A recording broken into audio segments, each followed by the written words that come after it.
The stakes couldn't be higher this November.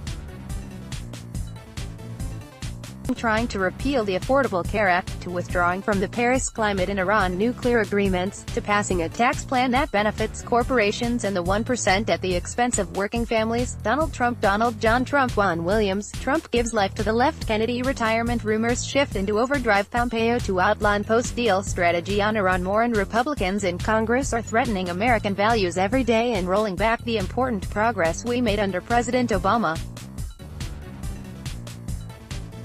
That's why at the new DNC, we're doing everything we can to elect Democrats up and down the ballot, all across the country. And we know the Asian American and Pacific Islander (AAPI) community, the fastest growing racial group in America, is critical to making sure we're successful this November. That's why in regions all across the country, AAPI voters have and will continue to be critical for Democrats in ensuring electoral successes up and down the ballot. In Virginia, where the DNC made an unprecedented $1.5 million investment in organizing and direct voter contact, including hiring AAPI organizers to work in AAPI communities, Democrats held on to the governor's office with a convincing 9-point victory. But we didn't just focus on the races at the top of the ticket, we also elected 15 new Democratic members of the Virginia House of Delegates to seats previously held by Republicans. AAPI voters were crucial in delivering Fairfax, Prince William, and Loudoun counties to Governor Ralph Northam and the Democrats. And they were equally critical to our victories in New Jersey, where AAPI voters make up 7% of eligible voters and helped Democrats flip the governor's seat. With the sound leadership of DNC AAPI Caucus Chair Belly Young Hong, we've also continued to help elect AAPI leaders across America so that those in elected office better represent the diversity of our country. In the last year, Democrats Kathy Tran and Kelly Fowler became the first Asian American women elected to the Virginia House of Delegates, while Van Gopal became the first Indian American elected to the New Jersey State Senate.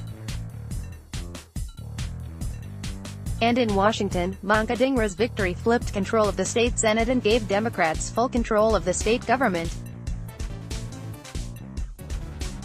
We know that we can't just be engaging with AAPI voters every 2 years during an election. That's why we are engaging, organizing and mobilizing all communities, including AAPI voters, 365 days a year. There are no more off years. That's why under the You Will Vote program, the DNC is partnering with leading AAPI groups like Aspire PAC, AAPI Victory Fund, and AAA Fund to reach new AAPI voters all across the country. With our State Party Innovation Fund program, we are making historic investments in state parties so that they have the resources and infrastructure to engage and organize all communities, including AAPI voters. But we're not stopping there. We know that a key to building grassroots support in the AAPI community is having strong, vibrant, and sustainable AAPI caucuses within our state parties. That's why we've increased engagement through AAPI caucuses in order to share best practices and help facilitate opportunities for new AAPI voters, activists, and organizers looking to engage with the Democratic Party.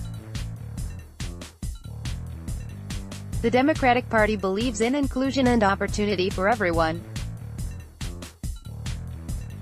We believe that diversity is our nation's greatest strength, and we are fighting for the issues that matter to working families, from access to health care and a quality education to getting a good-paying job and having the chance to retire with the dignity everyone deserves. Those are our values, and they're shared by millions of AAPI families across the country. As we celebrate AAPI Heritage Month, Democrats will continue to fight this administration's attacks on AAPI communities. And we will never stop working to protect civil rights and expand opportunities for all Americans.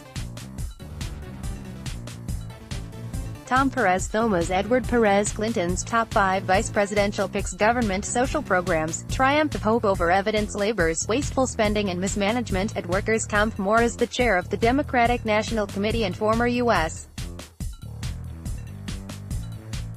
Secretary of Labor to President Barack Obama. Barack Hussein Obama, true commander in tweet Meghan Markle's pre-royal finishing lessons, and an etiquette of equality. Hannity on Acosta claimed he was tough on Obama, only thing missing were the pom-poms. More. Grace Meng DHSN's